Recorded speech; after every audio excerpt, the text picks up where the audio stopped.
as I like to say, made, or if you are the one staying alone, how far are you? How's everybody doing? Just fine, dude. I'll just call one name now. Come and tell me about that day. Why we wait for people to join?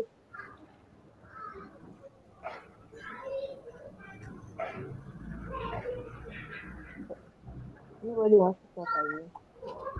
Joba, how are you? Good afternoon. Good evening. Hello, Joba. Hello. Hello. How are you? How's your day going? My day is going fine, thank you. It's alright. Right. Shay, how are you? How's your day going?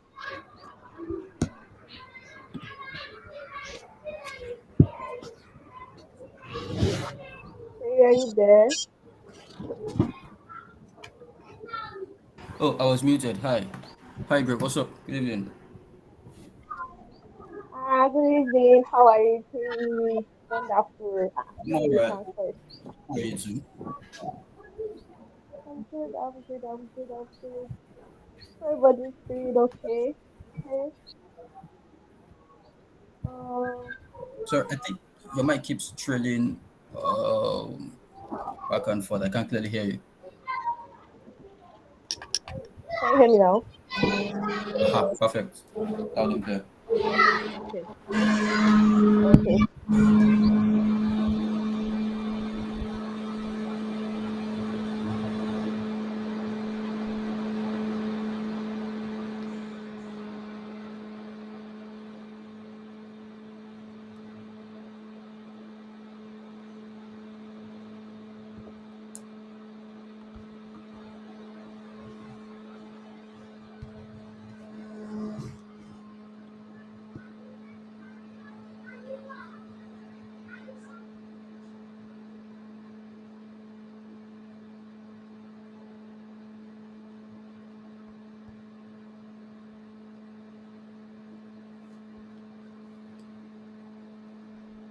All right. Wonderful.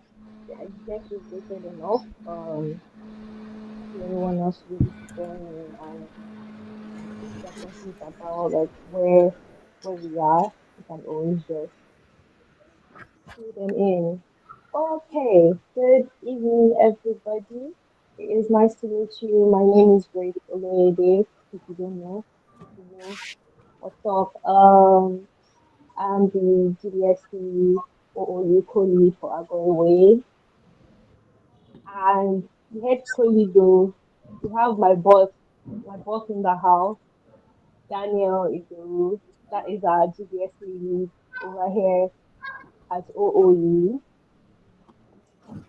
And today is another blessed day for us to have another awesome event.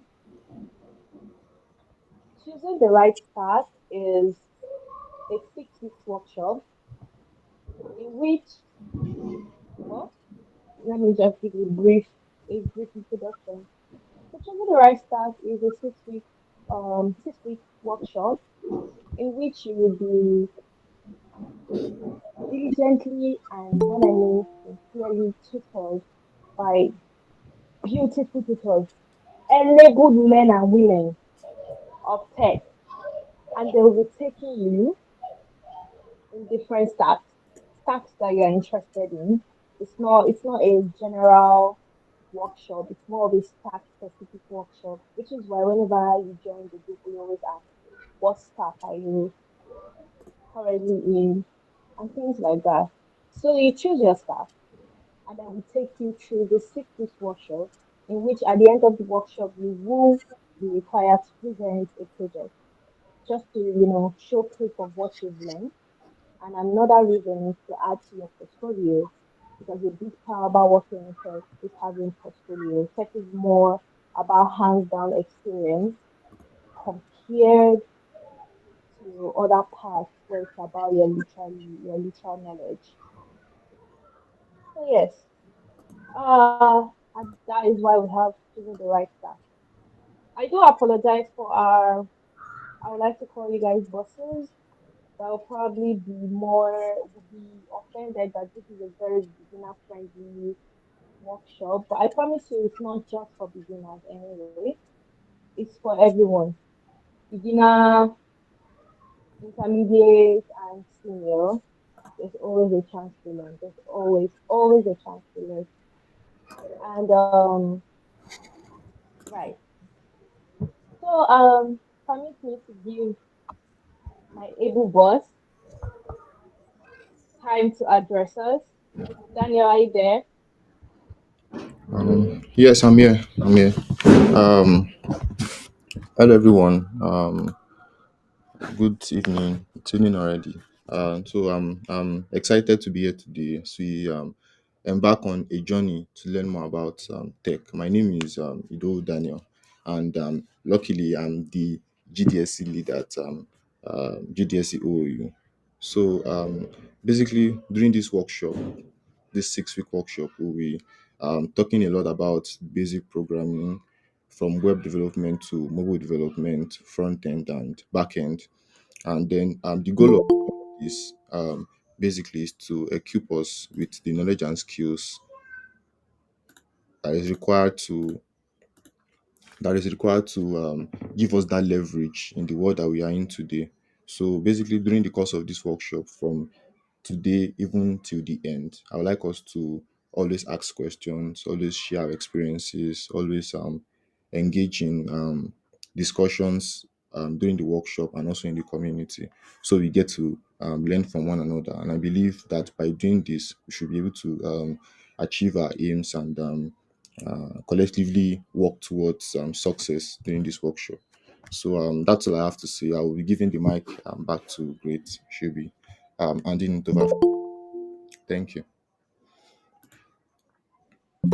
Thank you so much, Daniel. Thank you so much. So yes, please ask questions. This is not one of those OU lectures where they say, "Oh, are you there? Do you understand?" Then you be like, "Yes, I will understand." So I can do because I know I did that a lot today, a lot, a lot. Anywho, um, right. I don't know if anyone was really no, it's not that I don't know. Everybody was listening. So I remember mentioning tutors, our abled men, our superheroes, Gojo senseis, as I would like to call them. And today's segment, or as today is the start of the citrus workshop, we plan, or rather, not that we plan, your able tutors are here to introduce themselves to you, and to tell you more about the class. So basically, I wanted to view them, like not just view them as more agba bosses, also view them as people that are here to come and sell something to you. Because when somebody wants to sell something to you, there's a way you listen. That's like as if you want to pick out something. So please pick out something in everything they say. And I hope at the end of this segment you have a clearer vision of the path you want to go through. And then if you already have a path that you're going through, I hope you have an idea of another path you could possibly go through. So expand your skill set. That's the best way to survive. Okay, starting this wonderful program this evening will be the front end stuff. Our front end speakers here.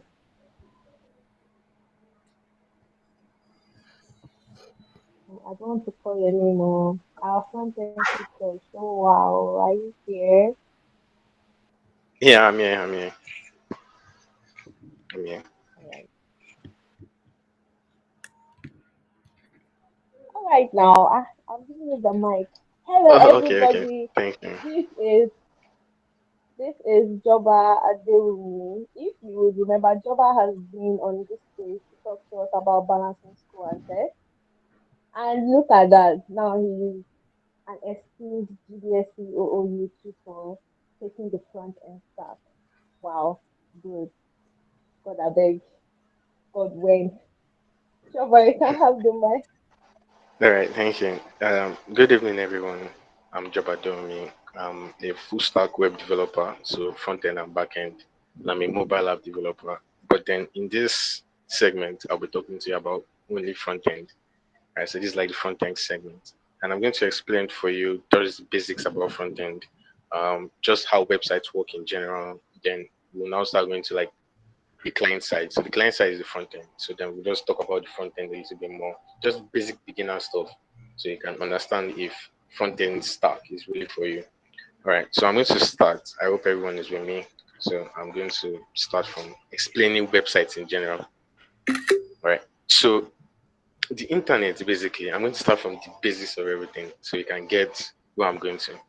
The internet in general is just hosted websites on servers, right? So a server is just like a computer that is just accessible to everyone, right? So I can have a PC here and I can turn it to a server and it will be accessible to everyone. And then each server has an IP address, or each device, sorry, each device, every mobile phone, your laptop has a very unique IP address, right? So everyone can know the the server's location or something like that. So it's just an address to the server itself. So the internet is just group of servers together to form the internet, right? So then websites are hosted on servers. Websites contain the front and the back end. So that's the client and the server side, right? So this front end is now the client side, and that's what we're going to be touching based on. So the way the website works is that the client side is what the user sees. Just like you go to google.com. And I don't know if anyone knew that google.com is actually a website, but then it's a website that searches for other websites. Right? So as I said, everything is just a server and then just a bunch of websites hosted on servers. And that's what's the internet, right? So the client side, right? The client side is what the user sees, like google.com. And then the server is what you don't see. The server is the backend part of things, right? The backend is more complicated, more logical and stuff. And that's why they say backend developers don't smile, because it's a lot more complex, a lot more mass, a lot more logic and stuff. The client side is a lot more beautiful, a lot more colors. You deal with CSS. CSS is a language. People don't call it a full language or a Turing language or whatever they call it, sha. But then I'll call it a language just for learning purposes, right? So CSS is what gives the website design and style and anything, but I'll still get into that, right? So then the client side is what we're talking about here, the design of the website. If you go to apple.com or any website you see, what you're interacting with is the client side, and the server side is where your user information is stored and everything and stuff like that. Right. So then this thing, the front end stack is basically HTML, CSS, and JavaScript. Right, those are the three languages. They don't call HTML a language, but then I'm calling it a language just for simplicity, right? So HTML is the structure of the website itself. Is the like the backbone. Let's say like HTML is the skeleton of the website. It just structures everything now. So in a website you have the head, you have the footer, you have the section and everything, stuff like that. So we'll get into that later, but then I'm just giving like a general perspective, right? So then HTML is a structured website. CSS is like the skin, is what gives the website beauty. It's what makes the background black or makes the background blue, right? And then JavaScript is what gives the website character. It what gives website like function. Let's say now you go to website, you see the structure, you see that you see a navigation bar, then you see some elements down like a slideshow and stuff. That's this HTML doing its job. You see beautiful colors and beautiful designs and stuff. That is CSS doing its job. And then you click on something and then it animates while it's moving, like, and it's beautiful. That's the JavaScript, right? So each language has its function in a website, right? So basically there are three languages, but I won't call WebAssembly just to simplify everything. WebAssembly is there, but then just HTML, CSS, and JavaScript. That's all you need to know, right? So then we'll get into that later. But then front end is the easiest stack to enter. Like front end is where I started from. I started with HTML, CSS, JavaScript. Most people started with HTML. Most people started with Java and random ass languages, right? But then front end is like the easiest to start with. Front end is easy in itself. That's why people always like mocking front end developers that they have it easy because it's easy. I won't say it's that easy, but then level of complexity as it goes, then but then it's easy to enter and it's easy to do, right? So that's front end for you, and front end is a high paying job. So front end is high paying. you pay for what am I saying again? Sorry. Um, Front end developers are highly paid, right? So we'll get into that later on. And then front end is easy to enter. So if you're considering a stack that is like easy to enter, front end is for you. Front end is there. And then the good thing about front end is that it's easy to develop, right? So I want to quickly like check what I'm learning, and then I can just um, write some code on my laptop and then check my browser and I can see it locally easy. Mobile dev, you need to have a phone, and some other backend dev, you need to run servers and stuff like that. It's still in your dev environment, but then front end is like easier in terms of front end is easy to start, but then it gets complex as you're going. Right, so that's why I said it gets complex, but then it's the easiest way, it's the easiest place to start. Right, so then platforms that we can develop a front end, we can develop websites. Websites like the ones you go on your browsers. I should usually check websites on browsers. Some websites are embedded into apps. Like I guess Instagram and Twitter, they have their own like embedded websites. Let's say websites. Embedded browsers. Sorry, they have the embedded browser inside some apps. Like Instagram and Twitter have embedded browsers. I believe Facebook has embedded browser too. You can also create mobile apps with the website technology, with the front end technology, due to some frameworks. So we'll get into the meaning of frameworks later on, right? Due to some frameworks, you can create mobile apps with website technology, HTML, CSS, and JavaScript. There's a framework that stands out, and that's Ionic. Ionic is actually the first to start with website technology for mobile app development. We have React Native too, and then we have some others, right?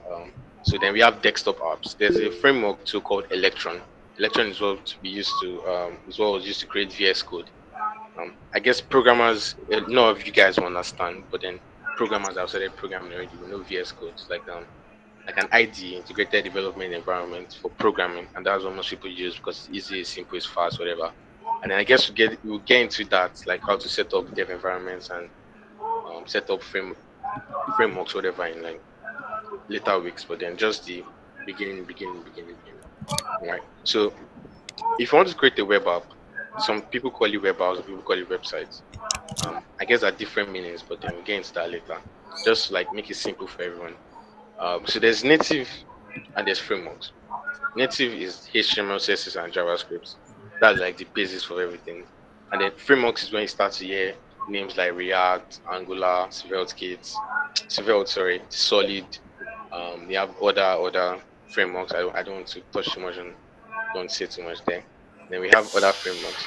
Native in itself is just plain HTML, CSS, and JavaScript. You write the HTML code, you write the CSS code, give it some beauty, write JavaScript code, give it some character, animation, wherever I want to do with it. Then frameworks are mainly JavaScript libraries. I'll put it like that. So JavaScript, like I said, JavaScript in itself is a programming language, like it's a proper programming language that you can use to create other stuff except from websites. And then HTML and CSS are just for website building and stuff like that. But JavaScript can use to do other things in your arsenal or wherever. So frameworks are created with JavaScript, just like JavaScript libraries. Libraries, I would say, are just like a bunch of code that does something. So I guess for worked on computer, we have blocks of code. That's like a block of code is a function. Then we have several blocks of code. That's an algorithm.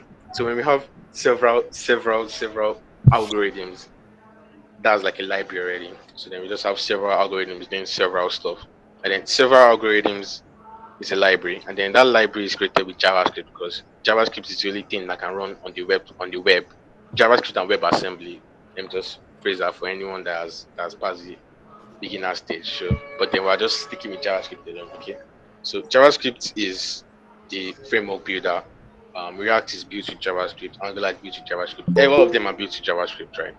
But then and you have to code in JavaScript too. So that's like a framework. A framework is like how will I put this now? Let me give you an example of like React JS. So in HTML, if I want to create a multi-page website, I will not say multi-page website, but I want to create multiple pages on a website, right? I want to do multiple pages on a website. I have to write the code multiple times for like the navigation bar and stuff like that. The navigation bar, the footer, no, I won't say the footer, yeah. The footer, navigation bar, things that will show on every page.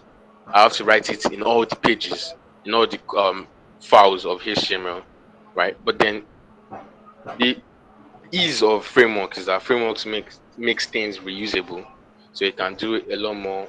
You're a lot more flexible, and the code is a lot smaller. As a framework, we use JavaScript to render a page multiple times in different places. So I guess that's why frameworks are more used and it's easier to do stuff with it and everything like that.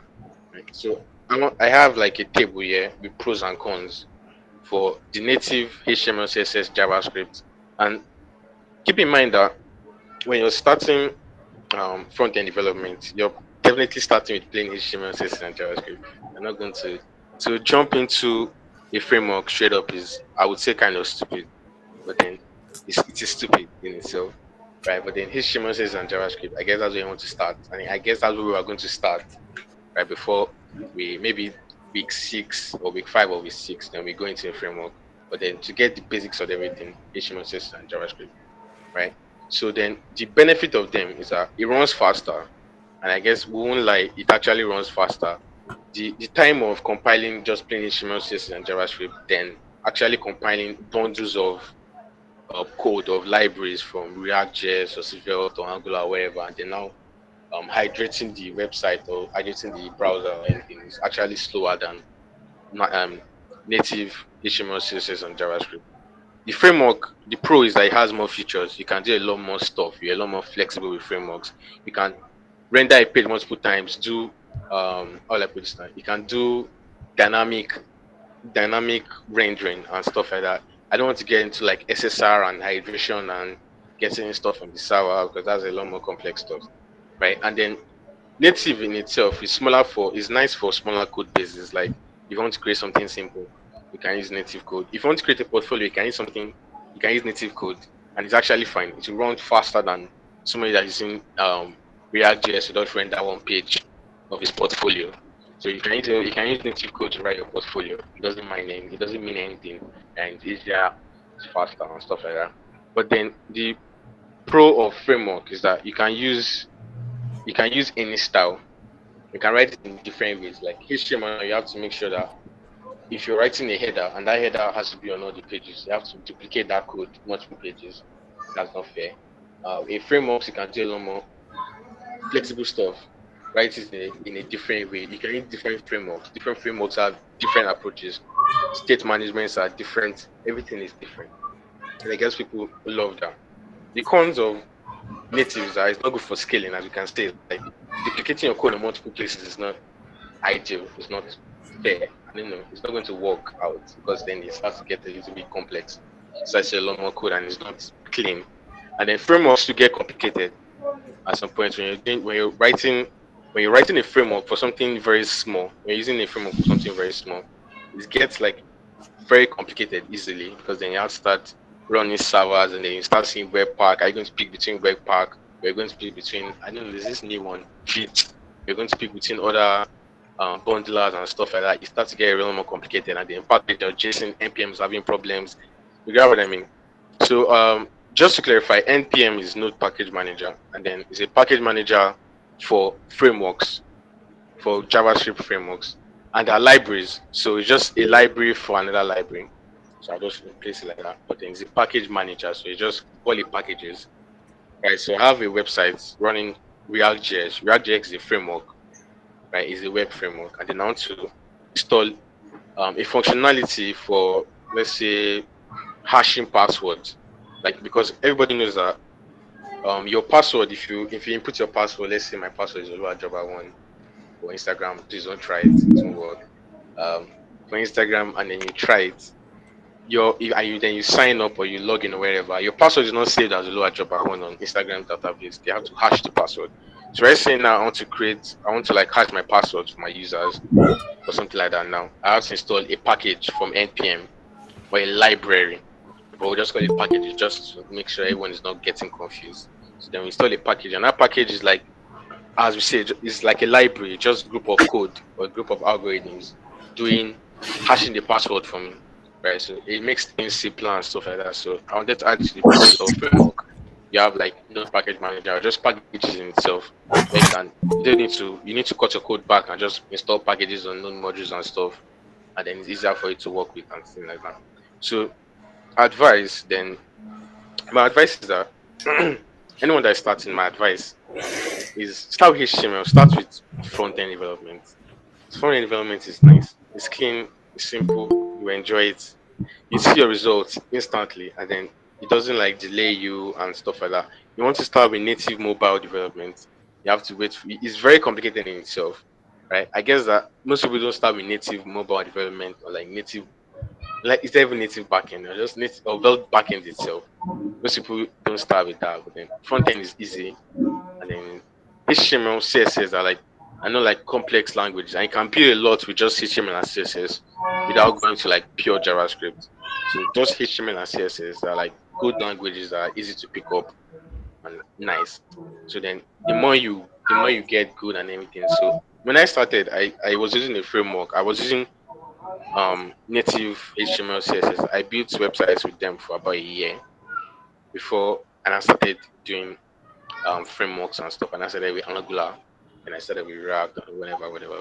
So then, when you're good with HTML, CSS, with the native stuff, then you go to frameworks, and then from frameworks, I don't know where you're going to, except from frameworks.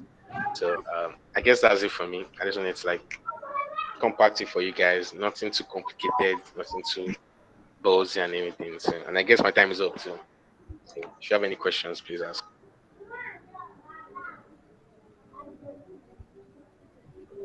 Nice, nice. Thank you so much, Doba.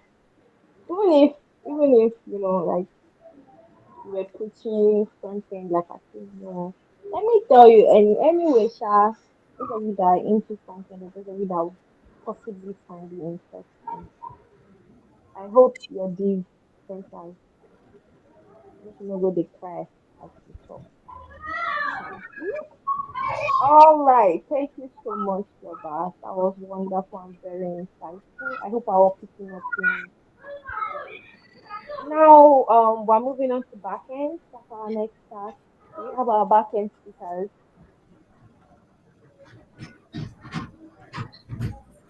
Hello. Yes, hi. Hello. Okay, wonderful, wonderful. Um, I think Kayla will go first. We have two speakers, two lovely speakers that are, and also your tutors that are going to be taking backend for this 6 weeks workshop. Or I forgot to add, if you have questions about Doba's session, then just keep your questions in the in-call message chat so we can see it and then we can address it at the end of the program. And if we can't even address it while on the call, we could also address it on the group chat. Which is why I encourage you, if you have not joined the group chat, you are all go. Please join the GPSC or you group chat. And if you have not told a friend to tell a friend, I'm watching you. Look at it like this. I'm watching you. All right, we have two very esteemed tutors. Able, God, I beg men that are going to be taking back end. Even from their voice, don't say you will know. But it's okay. I mean, look at their pictures now. But expression. Anyway, Temilua, you have 10 minutes.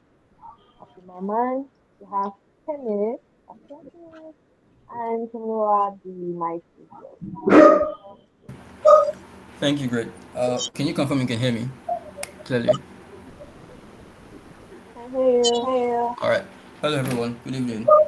My name is Tim Luluwa, and I'll be helping to support on the backend track. So this is an introductory session, so I don't want to, dive into so many things that could be, a bit confusing, especially for first timers, right? So, and I strongly believe that the best way to explain backend for someone who is completely new is, sort of like explaining it via a user journey, right? So, let's try this out. Now, you go to a platform, let's say Facebook, whether the website or the mobile app. Now you go there, you're a first time user. You see a screen it's telling you sign in and do you have an account? Create here, right? So again, you're a first time user. Now you go to the register and then you fill a form, right? That form you're filling is you interacting with the front end. Yeah. And then you put in your email address, phone number, all of the other biodata is asking for, and you hit send or you hit create account. Now, the front end accepts all of your inputs. We can call it payload, and then it sends it somewhere. Now, this thing you don't exactly see it, and that's why sometimes conceptualizing the backend can be a bit confusing for many people.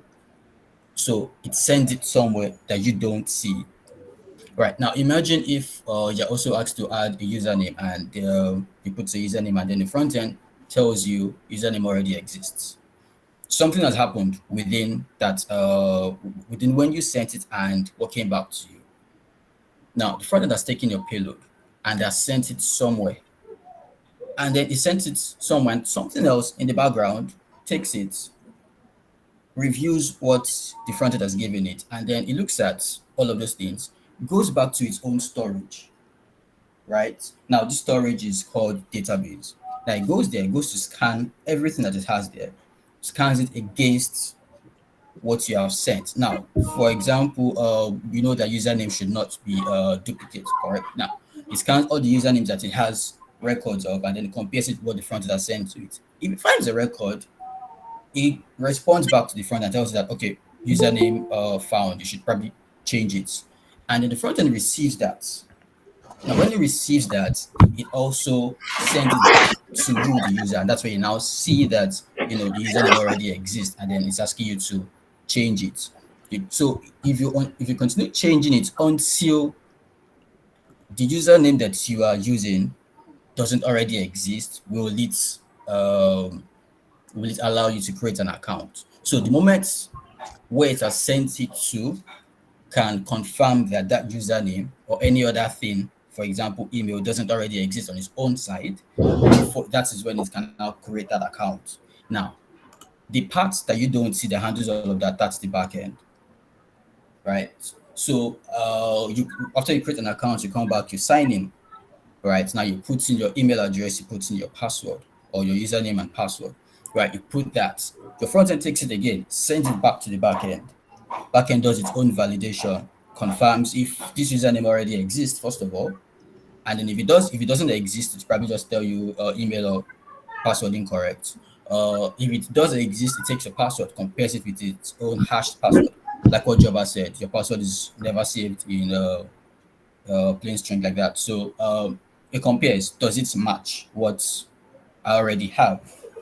If it does not match, and even if that email already exists, just a pointer here, never ever tell your users that password is incorrect. If it is incorrect, just tell username or password is incorrect or email or password is incorrect, because you're already giving away too much information that an attacker could use. That's just by the way.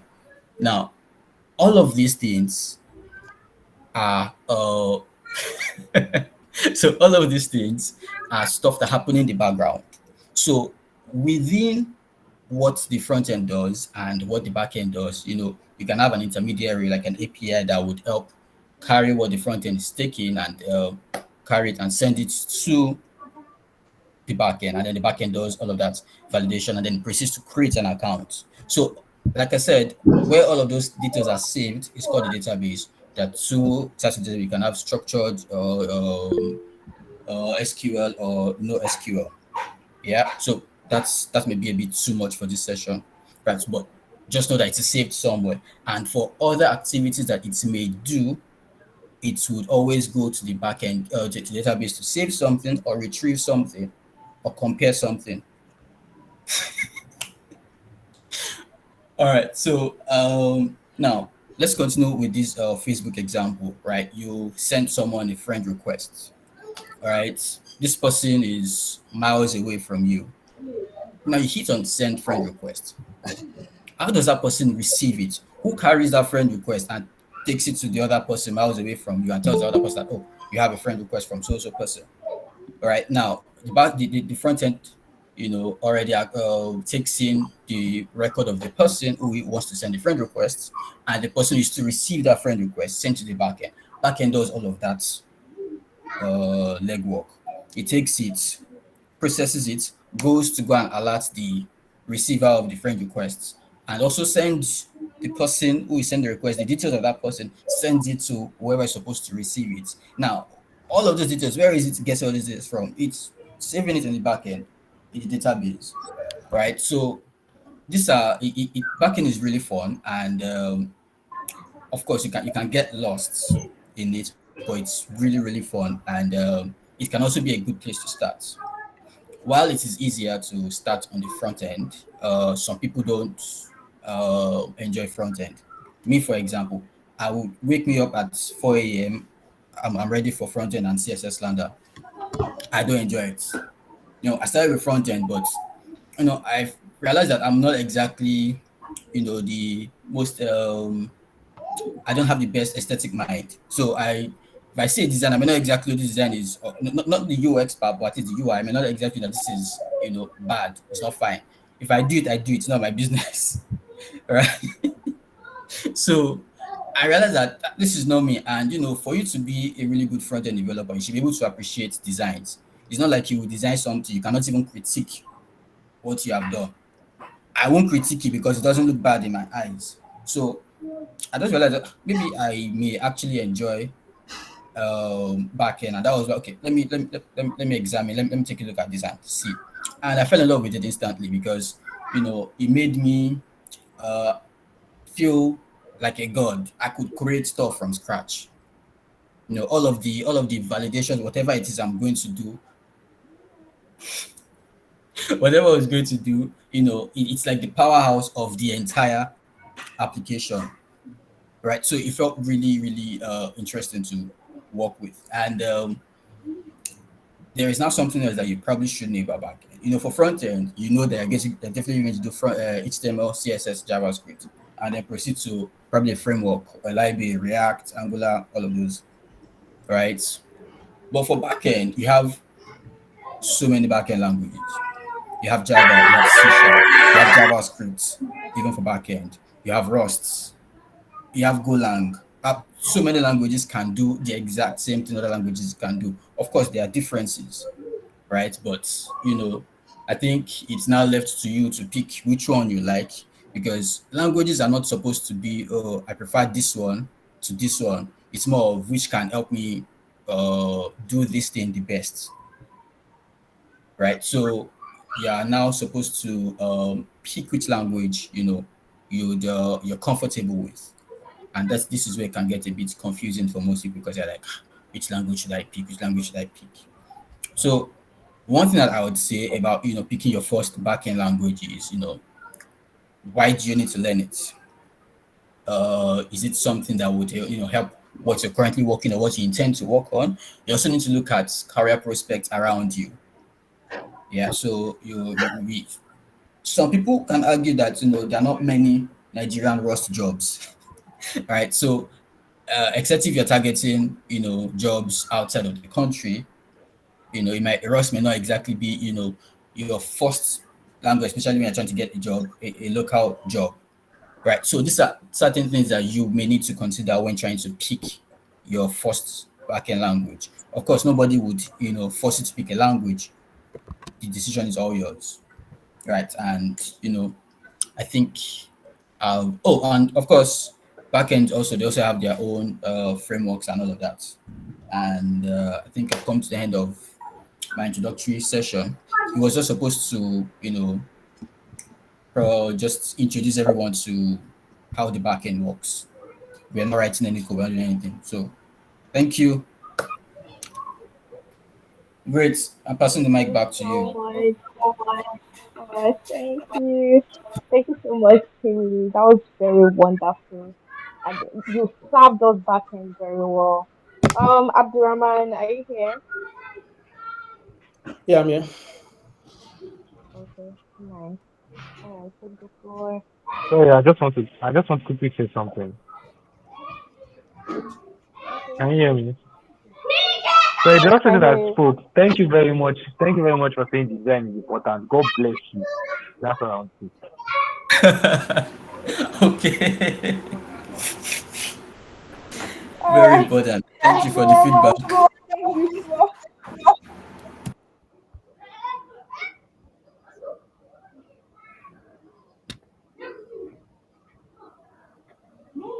Yeah, man, are you there?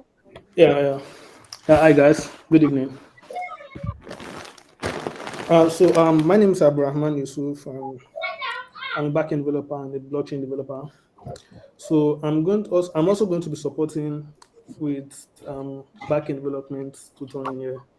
So um, like my boss have said before, he has actually like said a lot of things, and I really enjoyed this. I gained a lot from his lecture. So since I have said a lot of things, I'm just going to be going through like some formal definition and introduction to like some stack for of backend development. So what actually is a backend development? So backend development is like the side of is an aspect of software development that users cannot see. So, like you said, we have the front end when if your user opens your application or your website, where they see directly is the front end, and the back end is where it's like the engine of the website or the powerhouse. So it's where the main stuff happens. So that said, I'm not going to actually like be going deep, just the surface, just scratching the surface. So let's talk about some of the languages that we can um, okay, so let's talk about the stacks first. So what is a stack? So a stack is like a tech stack is. I'm not talking about data structure, like the technology stack. It's just like a bunch of languages that you are going to need to do something, like create something. So for example, on front end now, the stack is like the languages and frameworks that you need. Let's say React JS, um, JavaScript, HTML, CSS, those are the front end stack. For the back end, it's a lot. Like unlike the front end or the web, where we just have HTML, CSS, and JavaScript, the back end is kind of small, wider, and there are a lot of languages. We have JavaScript on the back end in form of Node.js, Born, and Dino. So we also have Golang, Rust, and a lot of languages for the back end. So let's talk about the stack. So the first stack we'll be talking about is LAMP stack. So what's the LAMP stack? So the LAMP stands for Linux. That's the operating system, and Apache, which is like the HTTP server. Then we also have MySQL, which is the database, and we also have PHP, which are the actual programming language. So you can replace the P with Perl or Python or any other programming language that starts with P. So that's the LAMP. So it's kind of like the industry standard which has been in existence for years. So it's also actually popular. That's LAMP. Then we also have the ASP.NET, which is also popular too, but I'm not sure a lot of people are using nowadays. We also have the Mean Stack, that stands for MongoDB, which is a NoSQL database. The E stands for Express, and A for Angular, and N for Node.js. So also for the mean, you can replace the A with R if you are using React JS. You can replace it with V if you are using VJS and call it whatever. So we also have other stacks. So those are kind of the most popular stacks. So now let's talk about languages. So for people that are actually like coming from the front end and don't actually want to do back end development, so they might be feeling somehow like I have to start learning a new language, start learning PHP, learn Golang, whatever, and they actually don't want to leave JavaScript. So they are you can actually use JavaScript on the back end too. So we have JavaScript runtimes, which enable you to write JavaScript code and run on the back end. So we have Node.js, we have Born, which is kind of that was new. and we have Dino 2. Dino 2 is also new, but Node.js like the standard or the most popular JS runtime that you can use. So if you are coming from the front end, you love your React JS, your Vue.js, your Angular. So instead of learning a new language for the backend development, you can use Node.js, you can use Bone, you can use Dino, and you are good. So we also have PHP. So I'll say PHP is kind of the most popular and the most widely used backend programming language. I don't know whether Node.js have taken over, but then PHP is kind of the most popular. So it's also what it's widely used. It's used by WordPress, and also I think the initial version of Facebook was built with PHP too. I'm not sure whether they are still using it. So also it's also a good backend language if you don't want to use JavaScript on the backend, so you can use PHP. And also we have so like I said, the lamp stack is I mentioned the lamp stack before. It's kind of it was in the beginning it was like carved out for PHP. So like I said, start for lamp start stands for Linux, Apache. The M stands for MySQL, and the P stands for PHP. So initially it was carved out for PHP because PHP was the standard for backend development before other languages came out. So we also have Golang. So Golang is created by Facebook. I'm sorry, by Google. It's also it's created by Google. It's actually not only for backend development. You can use it for you can use it for you can use it for system applications and system services too.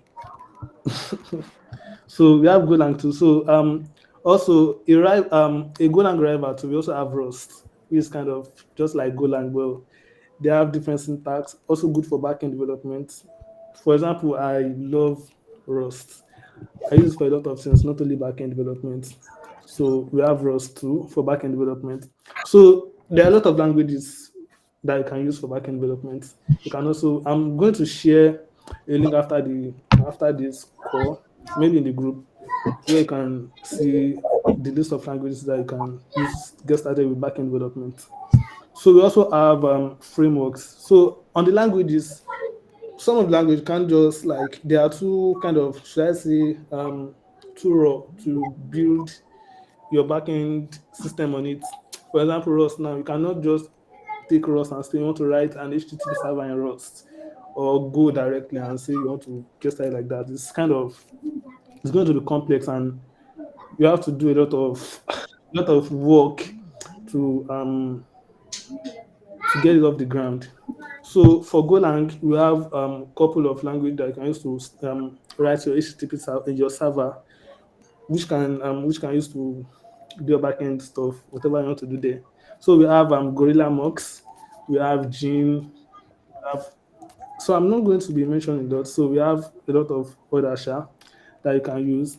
And for Node.js, you can't also take Node.js now. So you want to write your unless you are really writing simple server that maybe let's say just a single API endpoint. You just want to return something simple. So you can just do that. But then for writing server that are scalable and like a lot of people want to be working on it as a team. So you need frameworks. So for Node.js, we have Express, we have Fastify, we have Adonis, we have a whole lot of other frameworks like that also. Also for Rust too, same thing goes for Rust. We also have a lot of backend languages for Rust. We have the Actix web framework, we have the Rocket web framework, and we also have a lot of others too. So so now, okay, so for the backend development, is the it doesn't just stop at the backend at the language level. We have because you need to do a lot of things on the backend. It doesn't stop at the language level, and let's say that just write your server and that's all, return API responses and that's all. So you need to store the payload or data that you are receiving from the backend somewhere. So we have the databases too. So Some of the database that you can use on the back end is we have the we have like I'm not sure with that. So okay, so for this level, let's just say we have two categories of databases. We have the SQL databases, that's SQL databases, and the NoSQL databases. So SQL databases are databases that like uses the SQL standard. We have MySQL, we have Postgres, we have SQL Server, and a lot of other SQL databases too. We also have SQLite, but that doesn't work on the backend only. You can use it on the client too. Like for example, in mobile applications, you can use SQLite there. So we also have NoSQL databases. We have MongoDB, that is the most popular, and I think we also have RavenDB. I'm not sure. So I think also it's also in NoSQL database too. So there are also other categories of database. So, but for this level, that's just I think that's just what we need. Also, like I said, it doesn't stop there. It doesn't stop at database level too. We have operating systems because our backend service needs operating system to run. So the most popular operating system where you can use to run where you can run your backend service is what's it called is Linux. So most services use Linux. We also have Windows and Mac, but for most our services, Linux is the standard to run your backend services. So I think that's what going to I'm going to be saying today. So, thank you. Thank you so much, Abdulrahman. That was wonderful as always. God, I beg. See the way our teachers are dropping back to back to back to back to back. Wonderful. All right. Um, if you have any questions for our backend tutors, please leave them in the like a comment section. Phone calls, messages, comment section, chat room, go in there and drop your questions. You can even, contribute to our small small rants about front end and back end. Okay. Um for this next task, funny enough, when it comes to both back end and front end, we find this task with a capital letter D. Capital O. You will find this task weaving his way into it. You have to design a system in backend. You have to design the architecture in front end as well. The UI, the interface of the website, the interface of the web page, you have to design. And so, with great joy, I call on Lekon, our high-powered design tutor. Lekon, are you there? You can Come can and you hear shower me? us with designs with me. Yes, we can hear you. Yeah, I'm here. Can you hear me? We can hear you. Okay, so is it? Can I go on? Yes, the floor is yours. Okay, awesome, awesome, awesome. He said we designers. Yes, it's our time. It's our time actually. It's our time to start. Anyways, good evening everyone. Good evening once again. Thank you to everyone that has spoken so far. At least if I don't know anything about coding, I've learned a few things about front-end and backend. So now on to design. Why should you like design? Why should you preach design? Because design is basically everything in our life at this moment. From the way the houses that we live in are built, or to the way the clothes that we wear are made, to the way the laptops and the phones that we use are beautifully made, everything boils down to design. And design has a great benefits that will not cause any negative issues to the society if done correctly. So I just want to make sure everybody's following me. So once in a while, I can just like drop a reaction to that. I know that I'm not speaking to myself. Big. So thank you. So even though some people do not like totally agree that without design, most things would not have no most things will not be 100% complete. For me, I stand on the fact that design is a crucial fact to every single thing or product that needs to be pushed out. Like my Oga said during the, I think it's during the front end, like he said, design is also an important part of, yeah, of creating a product basically. So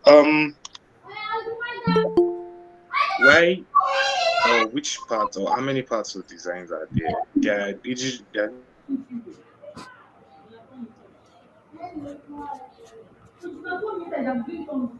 one part.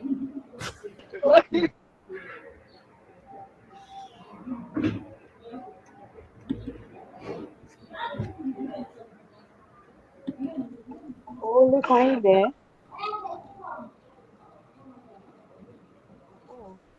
Oh. Before the call comes back, I just realized I need a mistake. There's somebody I did not introduce. Zainab, are you there?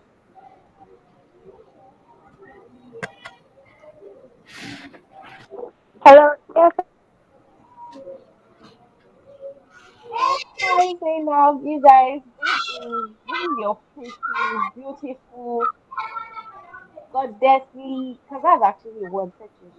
Uh, what's the other word for it? Enchanting design tutor. And funny enough, secret, let me expose her. She's a design lead at GDS Unilag. So please respect our boss. Later, are you back?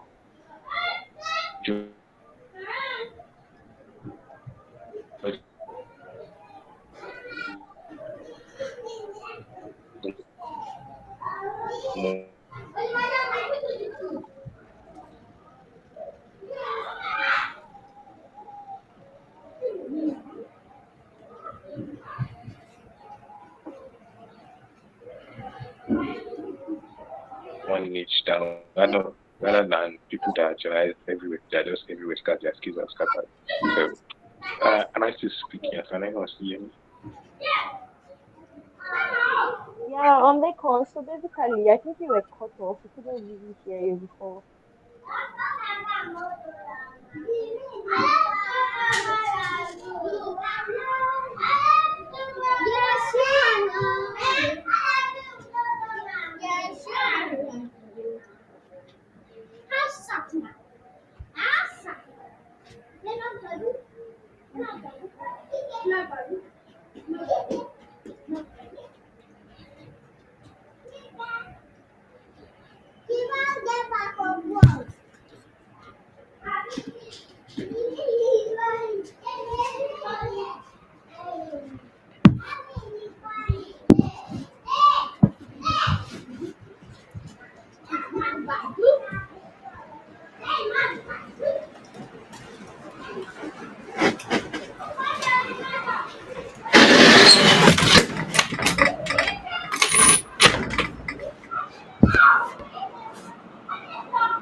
Okay, so I'm back.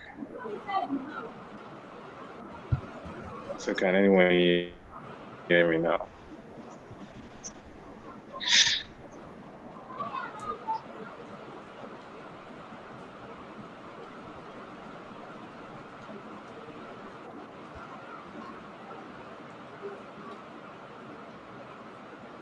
We can hear you.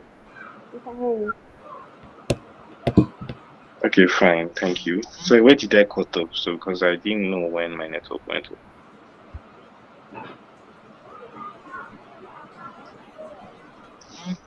Hmm.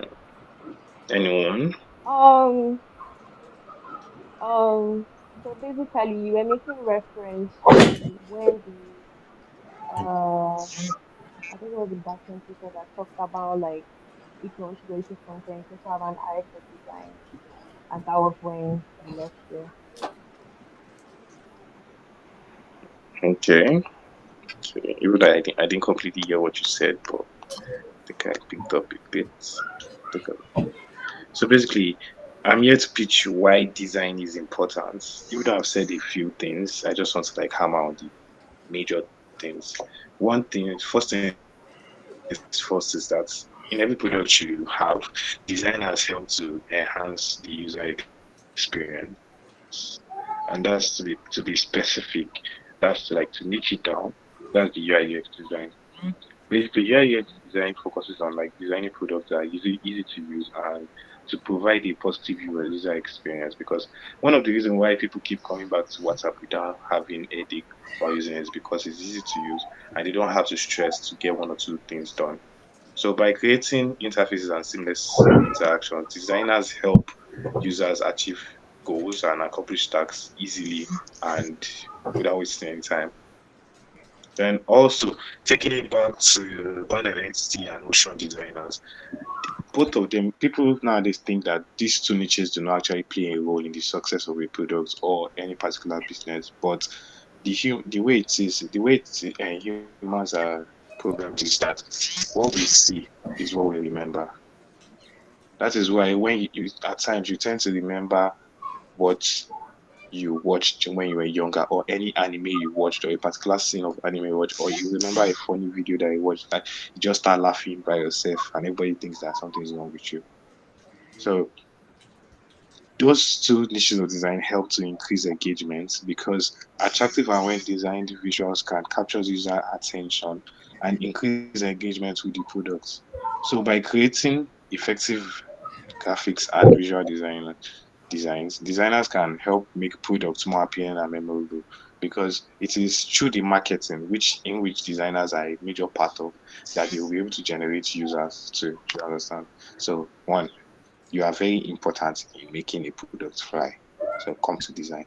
So then back to brand identity, which is one of my major niches, is brand identity plays an essential role in establishing brand identity by creating visual elements that will express company or a product. So basically, brand identity is like you're telling people this is what these people are about by creating an aura through the visual elements that you're able to stir up on your laptop, like cook up, like you're a chef.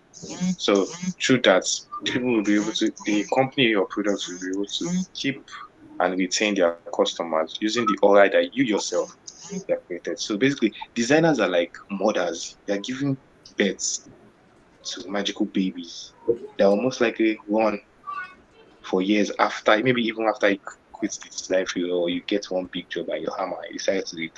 Do you understand? So yes, once again, design is important and design is good. Comes to design.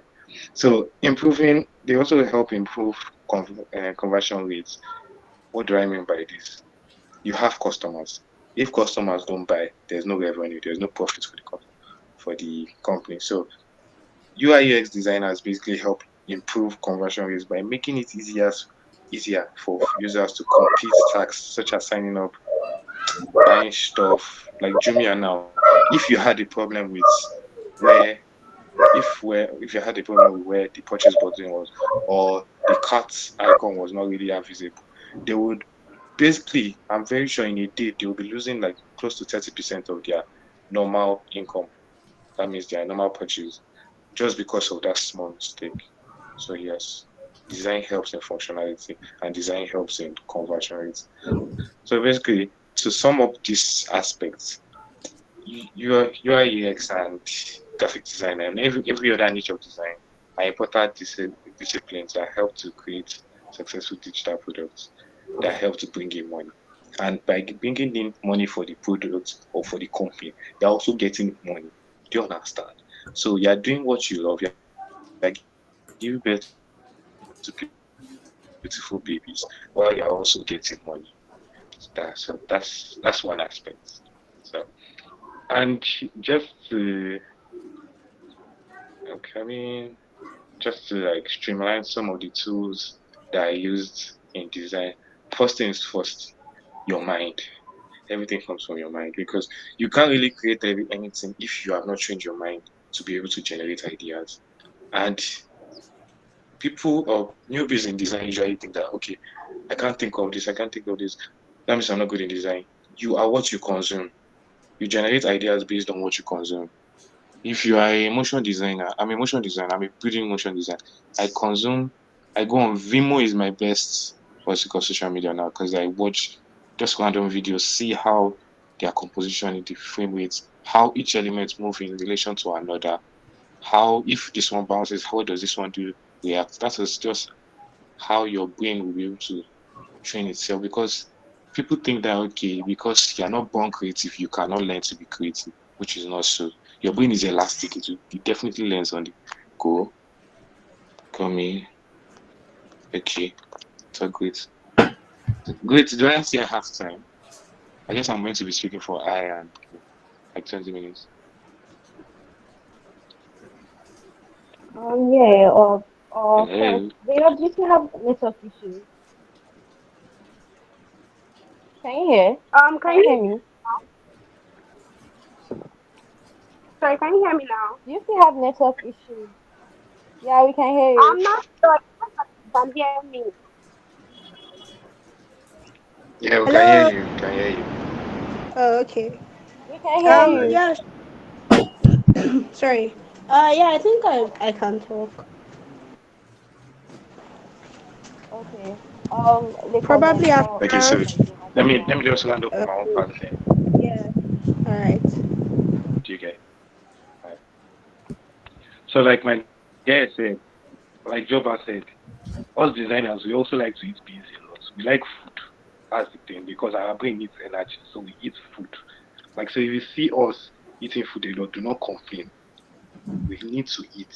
So yes, Daniel, if you see me in your house eating all your food, do not complain. Thank you very much. So basically, part of the popular tools used in design. Let me start from UI UX design. We have Sketch, the popular Figma that has now decided to sell yourself to Adobe. I don't know why they did that, but all right. Adobe XD, InVision, and Azure. So basically, all these are tools that you need. So it's not basically everything you need to learn.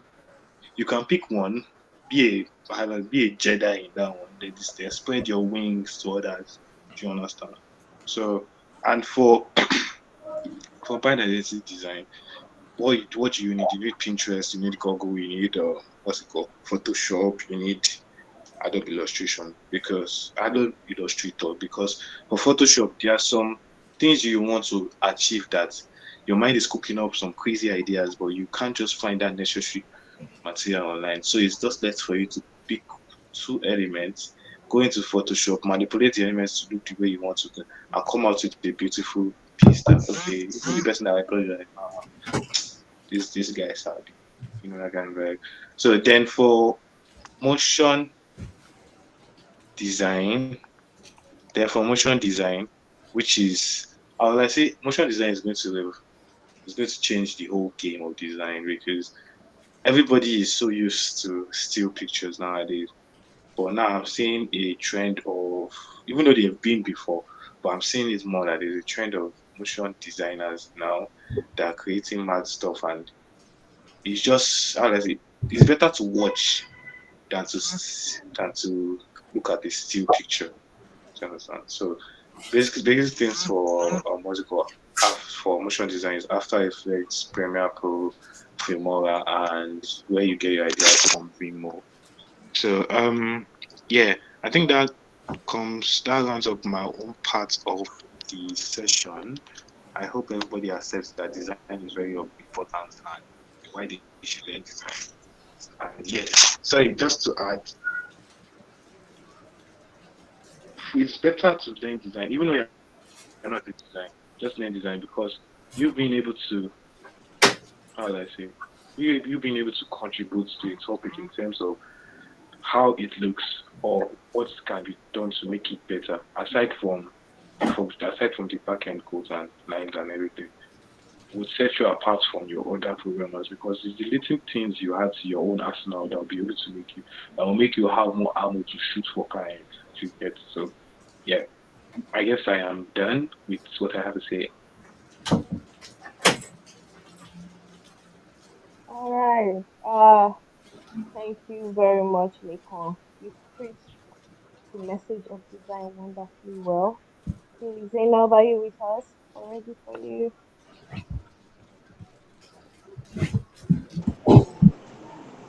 Hello. Okay.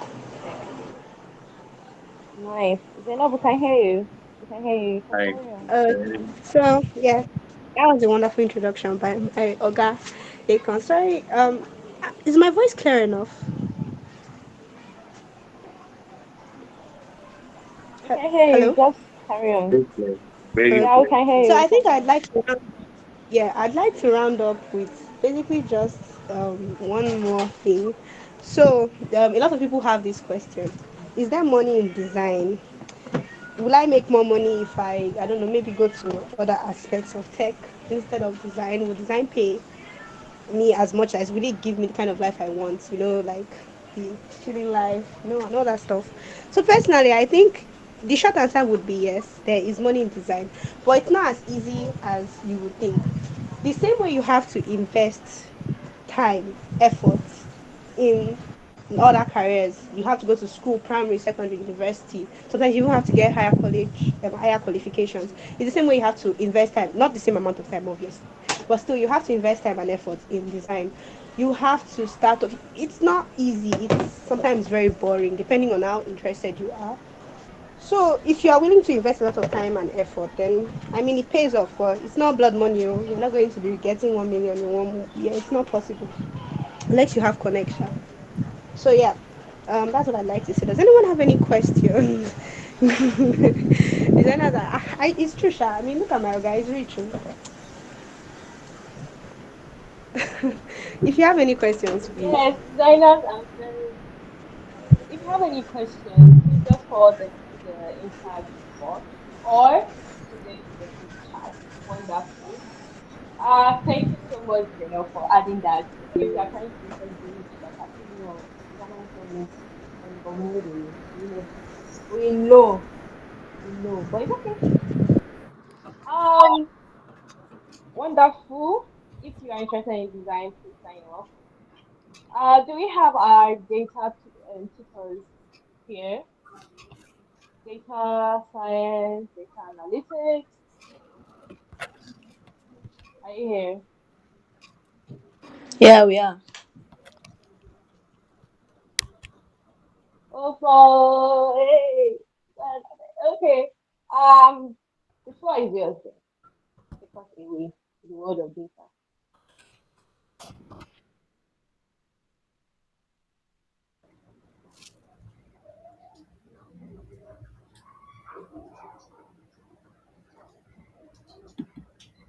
Start now.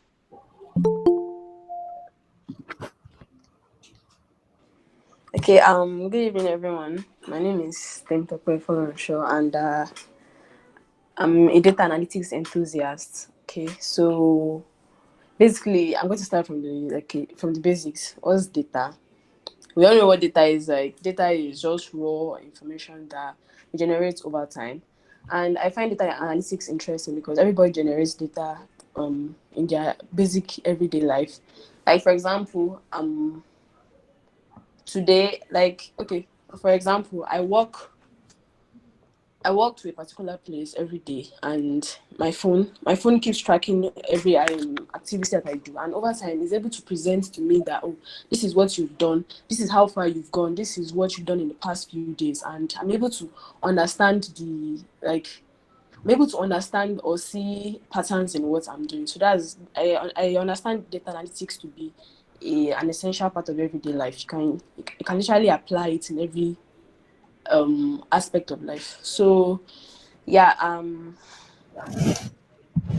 let me also go into definition of terms: data analysis, analytics, and data analysis. Okay, so basically what I was explaining before was data analytics. Data analytics is just like you're finding patterns in data that is generated over time. And I find it okay, if I want to explain it in simpler terms, is that data analytics is just you are observing all the data that you generated in the past. So like everything that you've done leading to this moment is that's and you are watching how you've done it. Like maybe today you want to know how much calories you burnt, how much food you ate, how much money you spent. So everything that you've done up leading to this moment is what we classify as data analytics. So data analysis is a branch of data analytics. It is That's when you now have to, sit down and sift through this, because okay, like everything that is in your head, maybe when you are thinking about something now, you want to have a clear thought. First of all, everything you're thinking about is rubbish, and you have to sift through to be able to get a cognitive thought, a coherent thought. So data analytics is the process of like you inspect it, you clean it, you transform it, and your main goal is that you want to know the how do I put it? You want to be able to come up with sensible conclusions that will help you in making decisions. So I'll start with the tools that are useful for data analysis, and the simplest or the most basic that everybody can get into is using Microsoft Excel. Microsoft Excel is like that kid in the room that how do I say this? Like the kid in the room that, okay, let's just say like Baba Saleh. You can never get rid of it. I mean, Microsoft Excel has been since the dawn of time, and even till now, it's still paralleling tools that are springing up now. If when I started data analytics, I optimized my Twitter such that I'll be seeing people that are really working with data. And the things that I saw what Microsoft Excel could do, the tools that they're developing of today, they can't even compare. Like they can't compare to what Microsoft Excel can do. So many people just see it as just a simple spreadsheet, but people that are into data, people that are into statistics, they understand. I mean, they see how you can use Excel to optimize and find like the patterns that you see in data. And okay, another example of a tool that they use in data analytics. Okay, everybody knows SQL. SQL is for database. That's like for a very very wide range of data. Then Power BI. Power BI is just okay. I just got to know about Power BI, and it's a no source code. What I mean is that for someone like me that doesn't really really like to code and really likes to see the pattern and be able to represent it in dashboard that I can share it to others, just like a PowerPoint presentation, and people be able to flow with what I'm saying. I can use Power BI for something like that. Then Tableau. Okay, Tableau is people prefer Tableau to Power BI because Microsoft normally they are proprietary, and to me they do the same thing, but Tableau is like more advanced, and the dashboards in which Tableau can present is very very, let's say it is very very, let me put it this way, like flexible, and you can get more um more insights from using Tableau. Okay, another thing. Okay, basically these are the tools that me I use, and I find them very very optimal in getting what I want. Then before I now go to the tools that we use in coding, like you can use R, you can use Python. So everybody knows what R and Python are for. When I started, okay, normally I'm not someone that likes to code, but when I started learning it, it took me a while to get into it because I don't really like statistics. I don't really like, all those type of things. Like getting, finding yourself, like being, how do I say this? Like getting used to coding really took a while for me. But Python and R. Once you are able to get one line of code, it can do a lot of things. Like it can do something that will take you an hour to do in let's say Excel, in Tableau. Python, just one line of code, it can help me to run everything, and give me it will give me basically what I want, and to let us say that it does the same work that they all do. And yeah, okay, so that's basically the one aspect of data analytics.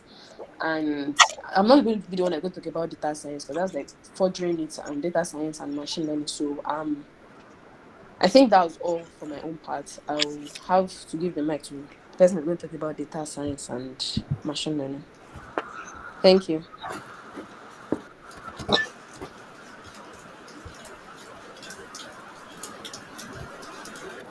Thank you so much. Good evening. Okay. Okay. Ah, okay. How are you? Yeah, Welcome. Good evening. I'm fine, Jerry. Good evening, everybody. Just want to confirm that everyone can hear me. I think that has been done. And I'm Abdulhafiz Absalam, a data scientist and machine learning person. And moving forward, I think I'll first like to acknowledge and recognize Team Tokwesha has really done a great work to introduce us to the data field and giving us a lot of concepts and ideas and things about the data analysis and data analytics works, especially the tools and all. And I won't be saying much. And also, I think I want to recognize one of our data chiefs here, Chief Akiniga Damilari. Then moving forward, I would just want to, because I don't think we have much time for this program, and Tim Tokwe has basically said a lot and almost all that we need. I think I would just like to talk about the data science, machine learning, ML, and probably as the buzzword goes these days, AI. And basically, I would just want to bring it back under the umbrella that everything is data. Like, I'll borrow from what Leko said earlier. Like he said something like design is everyday thing, or design is what you use every day. I feel it's the same thing. It applies for data also. That data is everyday something. And I wouldn't want to bore us because we've had so much about this data. I would just want to talk about the data science and its applications and the tools we're using. Talking about the data science is just a little bit more advanced than the data analytics, data analysis aspects. And when we say more advanced, as Temitope explained earlier, in data analysis, we're just making use of this data. We're just gaining insights from data and using it to make quote and unquote informed decisions. But this time around, it's a little bit different. Like what we are doing right now is quite different in the sense that we are now making use, like we are making judicious use of this data. We have gone beyond analyzing, we have gone beyond forecasting. We are now making judicious use of this data to, in quotes, I'm going to use this word predicts future occurrences. Fine, predicts might seem a little bit, I don't know how I'm going to say it for probably the religious ones here, but ten, ten, the thing is data, and there are always patterns in data. What has happened, there's always a pattern that has happened in things that have happened, and that pattern is always followed. Like, there's no how you want to look at it. The pattern is mostly always followed. And the machine learning algorithms on, okay, because I'm more of an ML person, I'm going to be using the term machine learning. Machine learning algorithms have, what they actually do is they learn from these patterns. Let's say there's a time series data now, like that has been checking, okay, this way, these are how sales have been going over this time. You can actually project or make a forecast that, okay, by this time the sales will be low, the sales will be high. And don't just let me talk about this thing, like just let me go straight to the practical applications of this data science, machine learning, okay, the buzzword AI.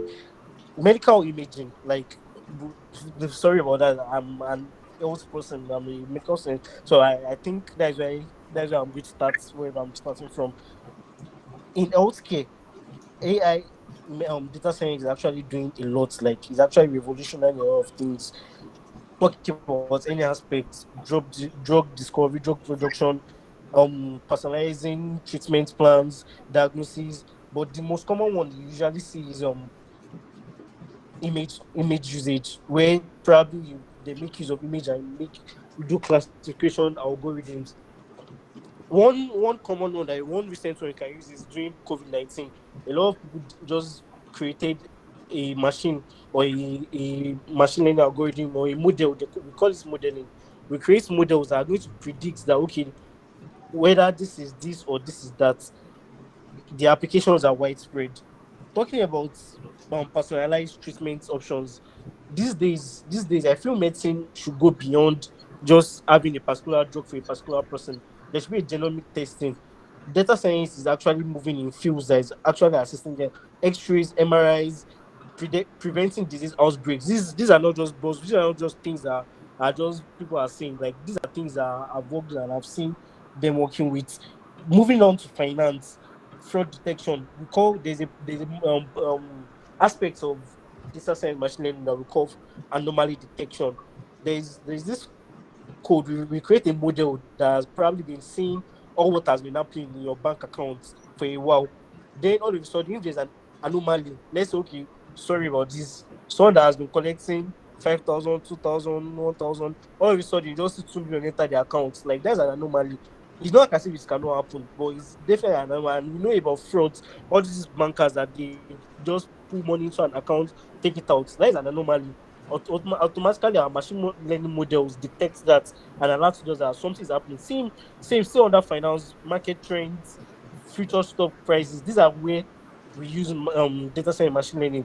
Also, agriculture, or let me talk about where some of us are very, very familiar with, at least most of us are very, very familiar with sports. Like we hear about XG, expected goals, we hear about player statistics, like all these things that goes from data. Like they use all these previous data, they find the predictive part, or let's say the descriptive part. They use they collect data to describe that, okay, these are how the player is performing, these are the statistics we have. All the statistics are all data. Moving on from there, we can now predict that, okay, oh, this is the way this player has been playing. Let's try to predict that, okay, this player should be able to score 10 goals this season, or 10 goals in this match, or the goal should come around this minute. That is where data science is. We can also use that in this same sports. Like we hear about this same, we can use to predict that, okay, this player, this area has been getting injured. So most of us that watch football, how does it feel when you can have a machine learning model that can actually predict that, okay, this player might get injured in the next week, and then you just find something to do, that probably rest him or do something.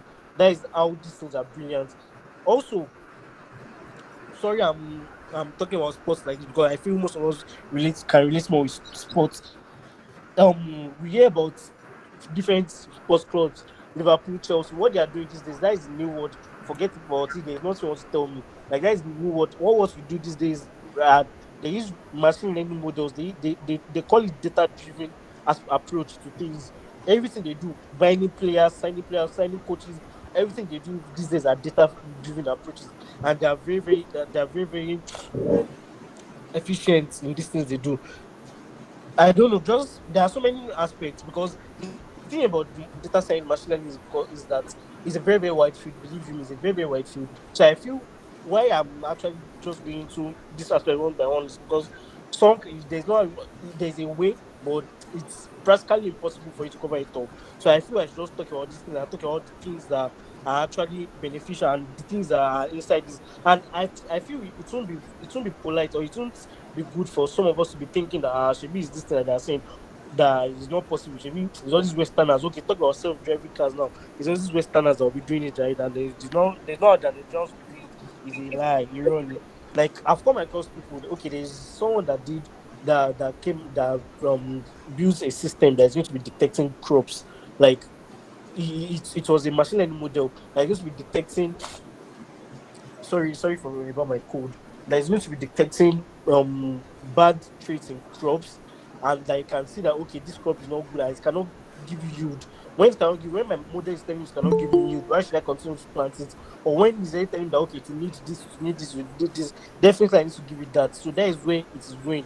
So not to bank much, there are so many things to talk about, but time is not going to permit me, forgive me about that. Then I'm just going to talk about, as Temtaka also mentioned, I'm just going to talk about the tools that we use in machine learning data science for those of us that will be joining us. Like there are so many things to talk about, like the way how it's divided. I feel for me to give this introduction, I think that, or I believe people don't really know about this data, and people don't really know about what it entails, the data field. So I feel I should just enlighten us a little bit. Then the tools we are going to be using.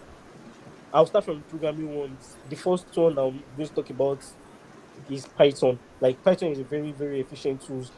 It's used for virtually everything. People that do web designing also, I'm very, very sure they are familiar with it. Almost everyone should be familiar with Python. So it's very, very efficient tool. It's one of the best tools we use in this. And then they also are, and then there are some packages also that we're using within Python and R.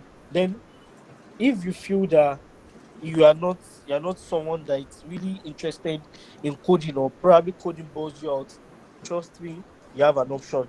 There are tools that they called low code, no code tools. If you have to write code, you write minimal code, or you don't write code at all. And they are very, very efficient. Like I recently used one to build a chat bot. Like, and like it's integrated in my Telegram. I was like, what have I been disturbing myself? So it's that simple. So that is it. Like, and some of these tools, Google AutoML, Microsoft Loop, there are many like that, and they do, trust me, they do amazing functions, they do amazing things. So basically, I feel that would be all about our data science, machine learning aspects. I don't know. I think I will need to hand it over to Grace now. Thank you very much.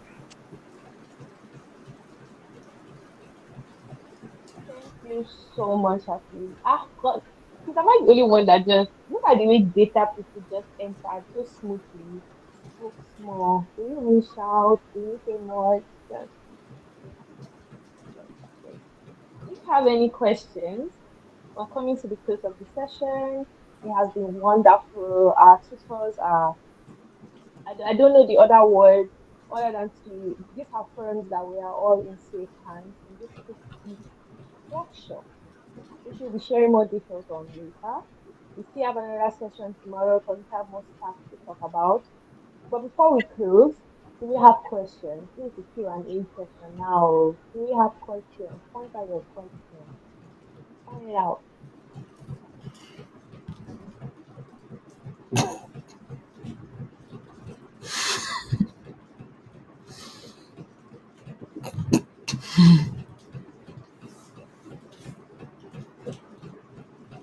So no one is curious about design, front end, back end, data. Everyone has it down. Nobody has any question, even about the program itself. They are saying that we can call it a day.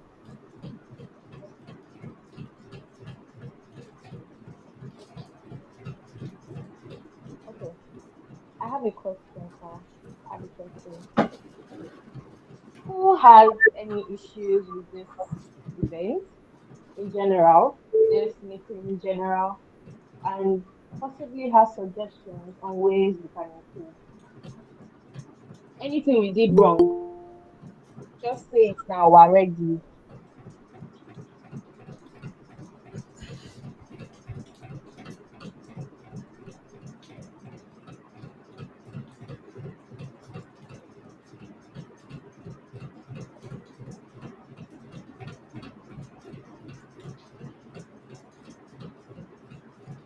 So everybody saying we tried our best and we delivered the best.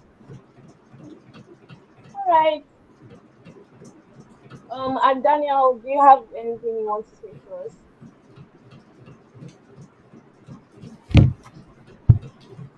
Yeah. I don't have much than to look forward to tomorrow's session also. So we'll be continuing with the other stacks we could not take today, like blockchain development, technical writing, product management, and a lot more. So it's also important to attend tomorrow's session too.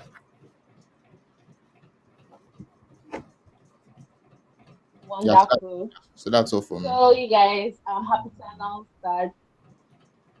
All right. I'm happy to announce that this brings us to the end of our introductory segment for choosing the right stack. You heard Daniel say it. I'm still going to. He said there is blockchain development, KPK, guys, and then there is product management, and then there is my side. Yes, it's at the same time, 4 p.m. Tomorrow's session is at the same time, 4 p.m. We'll meet again. We'll share the link and we'll discuss wonders. But I just wanted to announce that writing is tomorrow. Per and recordings will be available too. Yes, recordings will be available, course materials, everything you can expect to make sure you get your maximum, to make sure we all get our maximum results from this workshop. And with that, the way yes, the vision says, okay, and with that, this GDSC session is officially over. Good night, everyone. Have a nice day. See you tomorrow by 4 p.m. sharp. Charge your phones down, no. Do your chores. Get all the errands run. Don't want me and daddy that by 5. I'll be by 4. We're all going to be gathered here again. And I'll see you guys tomorrow. Bye. Right. Thank you. Thank you. And thank you for tuning in.